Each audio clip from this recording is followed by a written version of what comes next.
Assalamu alaikum class, welcome to online classes. Today we will start our new lecture. The name of topic is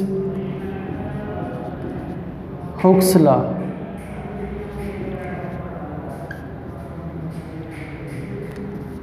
So Hooke was a scientist who performed this experiment related to stress and strain.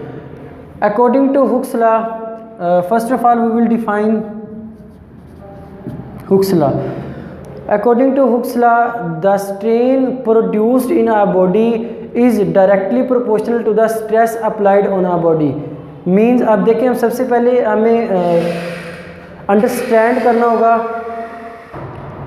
What is stress and what is strain. So सबसे पहले देखते हैं what is stress. Stress is just like a force और just like a pressure.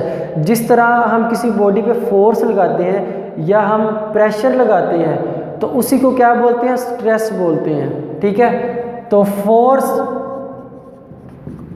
Applied on a body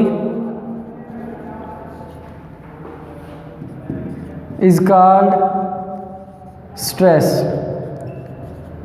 या आप इसको इस तरह भी कर सकते हैं जिस तरह हमने प्रेशर के केस में किया था कि फोर्स अप्लाइड पर यूनिट एरिया, या आप इसको ऐसे भी लिख सकते हैं force per unit area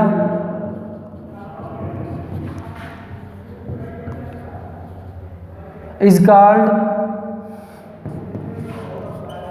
stress. ठीक है बच्चों, यानी अगर किसी यूनिट एरिया पे हम जितनी फोर्स लगा रहे हैं, ठीक है, फोर्स अप्लाइड पर यूनिट एरिया, किसी एरिया पे जितनी फोर्स लग रही है वो क्या है, स्ट्रेस है. अब दूसरी बात करते हैं. अच्छा, अब देखिए प्रेशर का फार्मूला क्या था, P is equal to, in case of pressure P is equal to F/A. ठीक है, तो स्ट्रेस के केस में भी बिल्कुल यही फार्मूला होगा, सिर्फ हम P की जगह पे लिख देंगे stress. Stress is equal to force per unit area. Same वही प्रेशर वाला फार्मूला है. ठीक है, और इसका ऐसा यूनिट भी सेम वही होगा जो प्रेशर का है, मींस न्यूटन पर मीटर स्क्वायर. बिकॉज एरिया में कितनी चीज़ें होती हैं, दो चीज़ें होती हैं, लेंथ मल्टीप्लाई बाय विथ. अब लेंथ का यूनिट भी मीटर और विथ का यूनिट भी मीटर, तो ये क्या आ गया, मीटर का स्क्वायर. ठीक है बच्चों, जो ऊपर जाके क्या हो जाता है, माइनस का होता है, या आप इसको ऐसे लिख लें, फोर्स का यूनिट न्यूटन, एरिया का यूनिट मीटर का स्क्वायर. तो ये ऊपर जाके माइनस हो जाएगा, न्यूटन पर मीटर स्क्वायर. इसके बाद व्हाट इज स्ट्रेन. देखें बच्चे, स्ट्रेन क्या होती है. अब जब हम किसी बॉडी पे फोर्स लगाते हैं तो उसमें क्या चेंजिंग्स पैदा होती हैं. ठीक है, या तो उसकी लेंथ चेंज हो जाएगी, या उसकी क्या होगी, उसका वॉल्यूम चेंज हो जाएगा, या उसकी क्या हो जाएगी, शेप चेंज हो जाएगी. मींस बॉडी में कुछ ना कुछ चेंज आएगी स्ट्रेस की वजह से. तो स्ट्रेस की वजह से जो बॉडी में चेंजिंग्स आती हैं उनको क्या बोलते हैं, स्ट्रेन. ठीक है, स्ट्रेस की वजह से जो बॉडी में चेंजेस आते हैं उसको क्या बोलते हैं, स्ट्रेन बोलते हैं. अब इसको हम कैसे लिखेंगे, मेजर ऑफ डिस्टॉर्शन और डिफॉर्मेशन, यानी कि किसी बॉडी में जितना बिगाड़ पैदा होता है, जितना चेंज पैदा होता है उसको क्या बोलते हैं, deformation. Major of deformation, deformation इसका मैं उर्दू में लिख देता हूं, बिगाड़. ठीक है, जितनी किसी बॉडी में चेंजिंग्स आती हैं, measure of deformation due to stress. Stress की वजह से, फोर्स की वजह से, प्रेशर की वजह से जो किसी बॉडी में चेंजिंग्स आती हैं उसको क्या बोलते हैं, स्ट्रेन बोलते हैं. ठीक है बच्चों, तो आपको स्ट्रेस एंड स्ट्रेन क्लियर हो जानी चाहिए। स्ट्रेस क्या है, जो हम किसी बॉडी पे फोर्स लगाते हैं उसको क्या बोलते हैं, स्ट्रेस बोलते हैं। उसका फार्मूला क्या होगा, फोर्स पर यूनिट एरिया, ठीक है, just like that of pressure. और जो यूनिट प्रेशर का होता है वो यूनिट स्ट्रेस का होगा। अब हम आते हैं अपने ओरिजिनल टॉपिक की तरफ, हुक्स लॉ की तरफ। देखिए इसकी हम डेफिनेशन लिखते हैं सबसे पहले।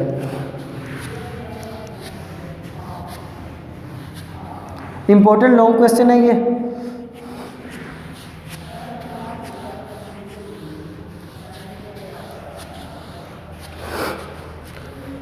Now we define Hooke's law.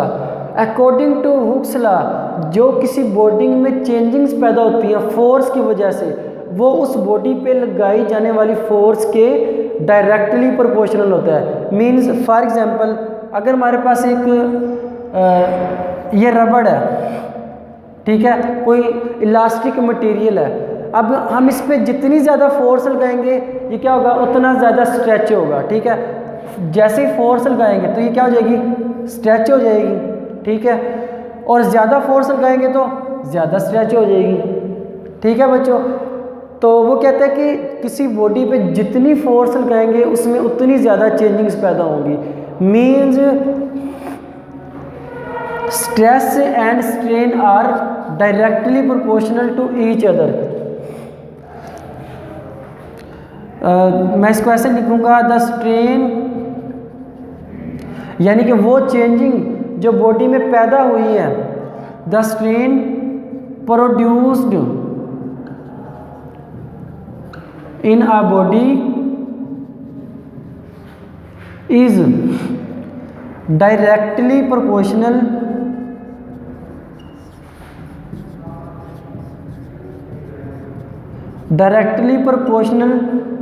to the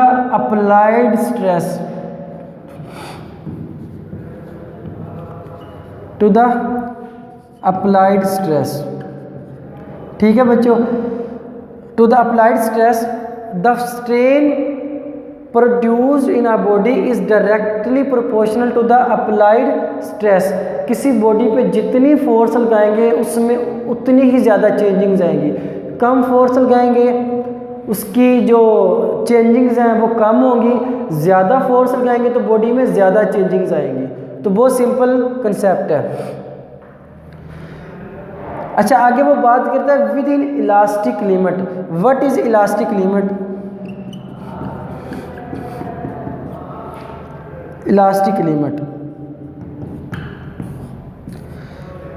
देखें बच्चे, ये किसी बॉडी का वो रीजन है, क्या है, रीजन जिसमें जो जितनी हम ज़्यादा स्ट्रेस लगाएंगे उतनी ज़्यादा स्ट्रेन पैदा होगी, ठीक है। Means it is a region in which stress and strain are directly proportional to each other, ठीक है। अगर हम इस लिमिट के बाहर जाएंगे या इस लिमिट से ज़्यादा फोर्स लगाएंगे तो बॉडी अपनी ओरिजिनल पोजीशन पे वापस नहीं आएगी। या तो वो उसकी परमानेंटली शेप चेंज हो जाएगी या फिर मटेरियल ही ब्रेक हो जाएगा।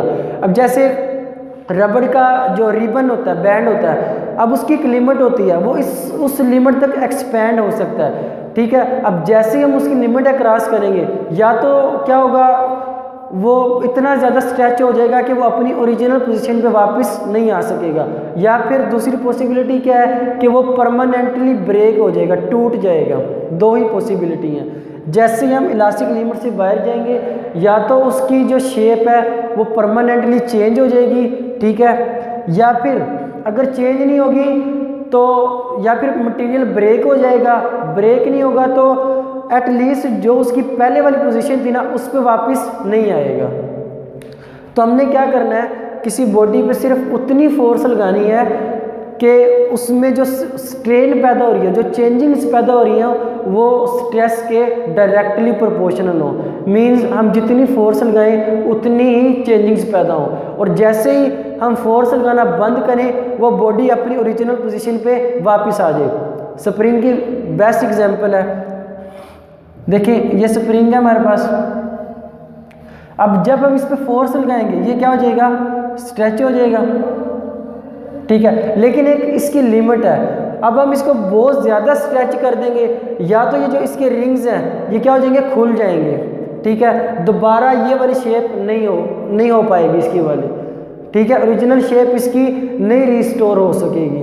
ठीक है, इसकी भी शेप इसकी क्या हो जाएगी, चेंज हो जाएगी। अगर शेप नहीं चेंज होगी तो पॉसिबिलिटी है कि ये दरमियान से टूट जाए। ठीक है, अगर हम इसकी लिमिट से इस पर ज़्यादा फोर्स लगा रहे हैं तो ये क्या हो जाएगा, ब्रेक हो जाएगा।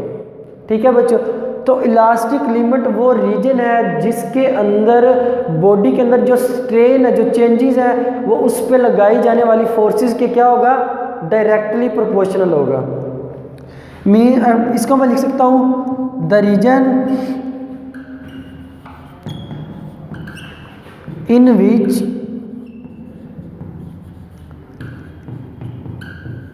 strain is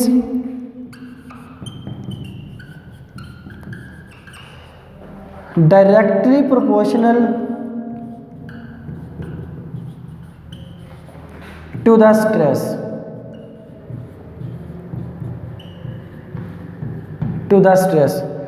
ठीक है बच्चों, समझ आ गई इलास्टिक लिमिट की। ये वो किसी भी मटेरियल का रीजन है जहाँ पे हम जितनी फोर्स लगाएंगे तो उस बॉडी में उतना ही चेंजेस आएगी। ठीक है, और जैसे हम फोर्स लगाना बंद करेंगे तो वो बॉडी अपनी ओरिजिनल पोजीशन पे वापस आ जाएगी। ये वो लिमिट है। ठीक है, इस लिमिट से अगर हम बाहर जाएंगे तो या तो बॉडी की शेप चेंज हो जाएगी या फिर वो परमानेंटली ब्रेक हो जाएगा। तो हुक्स लॉ किस में वैलिड है, it is only valid for elastic limit. जब तक बॉडी इलास्टिक लिमिट में रहेगी हुक्स लॉ वहाँ तक वैलिड रहेगा। जैसे ही हम इलास्टिक लिमिट से बाहर जाएंगे तो बॉडी क्या हो जाएगी, या तो ब्रेक हो जाएगी या फिर उसकी शेप परमानेंटली चेंज हो जाएगी। नेक्स्ट कंटिन्यू करते हैं।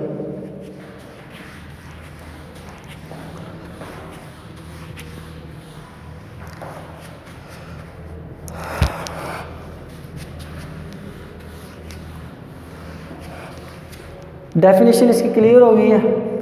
इसके बाद हम इसकी मैथमेटिकल फॉर्म ड्रा करते हैं।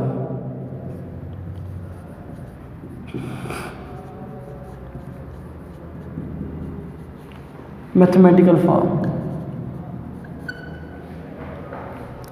देखें बच्चे, according to Hooke's law strain is directly proportional to the applied stress within the elastic limit. Elastic limit का मैंने आपको एक्सप्लेन कर दिया है कि जो किसी भी बॉडी में चेंजिंग्स हैं वो उस पर लगाई जाने वाली फोर्स की क्या होंगी, डायरेक्टली प्रोपोर्शनल।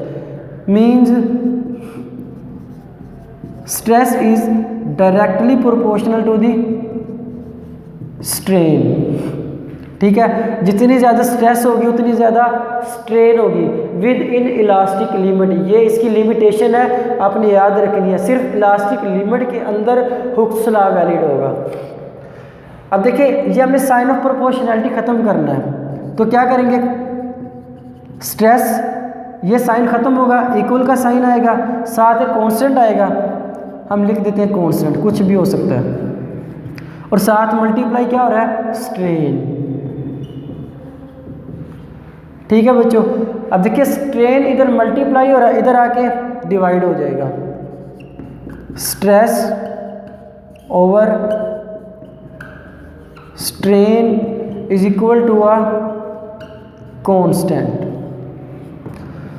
अब ये क्वेश्चन हमें क्या बता रही है, वो कहता है कि ratio between stress and strain is equal to a constant. ठीक है बच्चों, कि स्ट्रेस और स्ट्रेन के दरमियान जो रेशियो है वो किसी भी एक कांस्टेंट के इक्वल होगी। कोई भी कांस्टेंट नंबर आएगा, न्यूमेरिकल फिगर हो सकता है, 4, 5, 3, 2, कुछ भी कोई न्यूमेरिकल फिगर हो सकता है। तो ratio between stress and strain is equal to a constant. अब हम इसको एक्सप्लेन करते हैं एग्जाम्पल के साथ।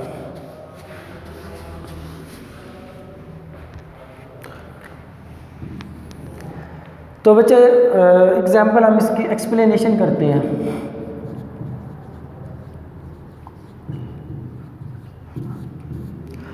Let's suppose we have a spring balance. हमारे पास एक क्या है, स्प्रिंग बैलेंस है।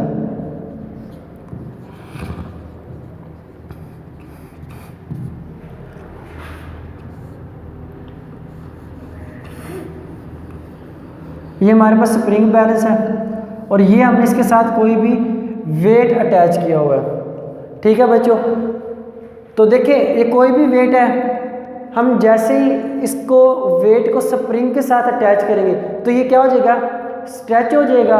हम क्या करेंगे, हम इसका वेट नोट करेंगे कि कितने वेट पे ये जो स्प्रिंग है कितना स्ट्रेच हुआ है।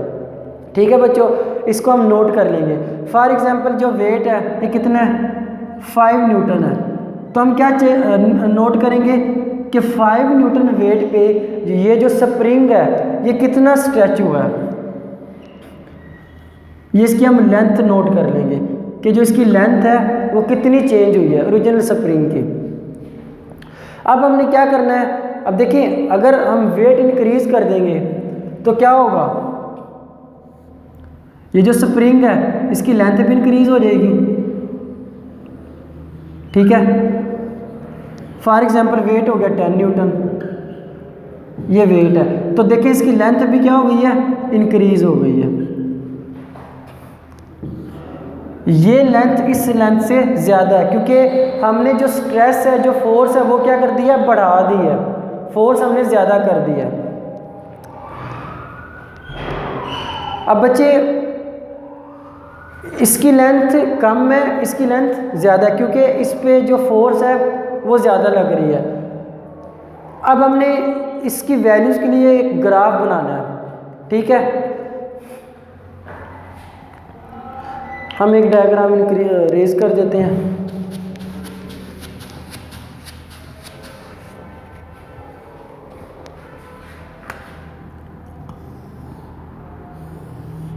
ये हमारे पास ग्राफ है बिटवीन फोर्स, ठीक है, जो हम क्या करें स्प्रिंग के साथ अटैच कर रहे हैं, यानी वेट की बात हो रही है। मींस वेट किसके इक्वल होता है, फोर्स के इक्वल होता है। किसी बॉडी पे जितनी फोर्स लग रही होती है उतना ही उसका वेट होता है। ठीक है, तो हम ग्राफ बनाने जा रहे हैं बिटवीन फोर्स, ये वाली फोर्स जो हमने स्प्रिंग के साथ अटैच की है, बिटवीन फोर्स एंड एक्सटेंशन, जितना स्प्रिंग क्या हो रहा है, एक्सपेंड हो रहा है। ठीक है, जितनी उसकी लेंथ चेंज हो रही है उसके दरमियान हमने ग्राफ बनाना। अब देखें क्या होगा, हम जैसे जैसे इसका वेट बढ़ाते जाएंगे बॉडी का, तो स्प्रिंग की लेंथ भी क्या होती जाएगी, इंक्रीज होती जाएगी। मींस हमें स्ट्रेट लाइन ग्राफ मिलेगा, लेकिन किस में मिलेगा, सिर्फ इलास्टिक लिमिट में। यानी कि अगर ये हम वेट रिमूव कर दें, ये देखिए वेट हमने रिमूव किया तो बॉडी कहाँ पे चली जाएगी, अपनी ओरिजिनल पोजीशन पे। ये स्प्रिंग अपनी ओरिजिनल पोजीशन पे चला जाएगा। ठीक है, फिर जैसे ही हम इसके साथ वेट अटैच करेंगे, ये वेट अटैच किया तो इसकी ये वाली शेप बन जाएगी। ये अब क्या हो गया, स्ट्रेच हो गया। कम वेट होगा कम स्ट्रेच होगा, ज़्यादा वेट होगा तो ज़्यादा स्ट्रेच होगा। लेकिन हमने देखना है कि सिर्फ हमने वेट इसकी एक लिमिट तक रखना है, जितना ये स्प्रिंग वेट बर्दाश्त कर सकता है हमने उससे ज़्यादा वेट नहीं करना, क्योंकि अगर उससे ज़्यादा वेट किया तो या तो इसकी शेप चेंज हो सकती है या फिर मटेरियल ब्रेक हो सकता है, परमानेंटली चेंज हो जाएगा।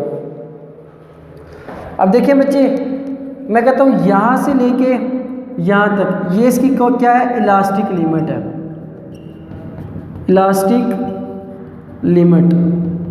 हर पॉइंट पे देखें, ये पॉइंट इससे मैच करें, ये पॉइंट इससे मैच करें। अब देखिए इस पॉइंट की बात करते हैं, ये देखिए फोर्स बढ़ गई है, यहाँ से लेके यहाँ तक फोर्स बढ़ गई है। अब उसमें चेंजिंग कितनी आई है वो देख लेते हैं। ये देख ले, चेंजिंग्स भी बढ़ गई है, लेंथ उसकी क्या हो गई है, इंक्रीज हो गई है। यहाँ से लेके यहाँ तक क्या हो गई है, इंक्रीज हो गई है। इस पॉइंट की बात कर लें, ये देखिए फोर्स और बढ़ गई है तो लेंथ भी क्या हो गई है, इंक्रीज हो गई है। ठीक है, तो हम जैसे जैसे इलास्टिक लिमिट के अंदर जितनी फोर्स बढ़ाएंगे एक्सटेंशन भी क्या होती जाएगी, इंक्रीज होती जाएगी। लेकिन अब हम इलास्टिक लिमिट से बाहर जा रहे हैं, इसकी जो लिमिट है वेट बर्दाश्त करने की उससे बाहर जा रहे हैं, तो मटेरियल की जो क्या है एक्सटेंड होने की बजाय परमानेंटली ब्रेक हो जाएगा। ठीक है, और ये कौन सा रीजन होगा, यहाँ से लेके यहाँ तक ब्रेकिंग रीजन या डिफॉर्मिंग रीजन, इसको ब्रेकिंग रीजन भी बोलते हैं, ब्रेकिंग रीजन। ठीक है बच्चों, तो यहाँ से लेके यहाँ तक ये कौन सा रीजन है, ब्रेकिंग रीजन। मीन इस पॉइंट से आगे हम जितनी फोर्स बढ़ाएंगे या तो मटेरियल की शक्ल चेंज हो जाएगी या फिर क्या होगा, मटेरियल परमानेंटली ब्रेक हो जाएगा। तो बच्चे ब्रेकिंग रीजन कौन सा है या डिफॉर्मिंग रीजन कौन सा है, डिफॉर्मिंग रीजन। चले हम यहां पे लिख देते हैं इसको,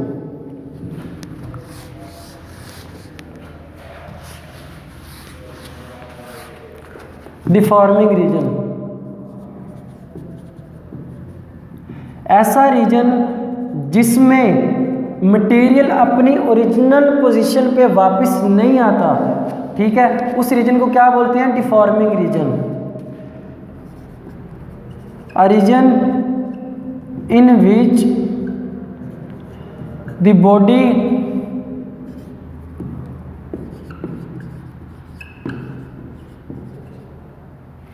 does not restores its original shape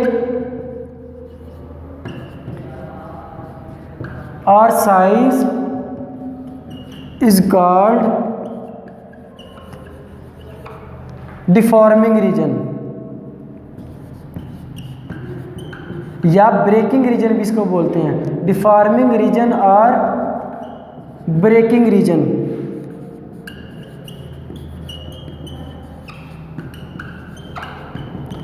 तो बच्चों बस यहाँ तक का हमारा टॉपिक था, ये इम्पोर्टेंट लॉन्ग क्वेश्चन है, उम्मीद है आपको समझ आ गई होगी। इससे रिलेटेड जो भी क्वेश्चन हो आप पूछ सकते हैं, ठीक है, इंशाल्लाह आपको नेक्स्ट लेक्चर में उसका आंसर दे दिया जाएगा। अल्लाह हाफिज़, अच्छे से प्रिपेयर करें।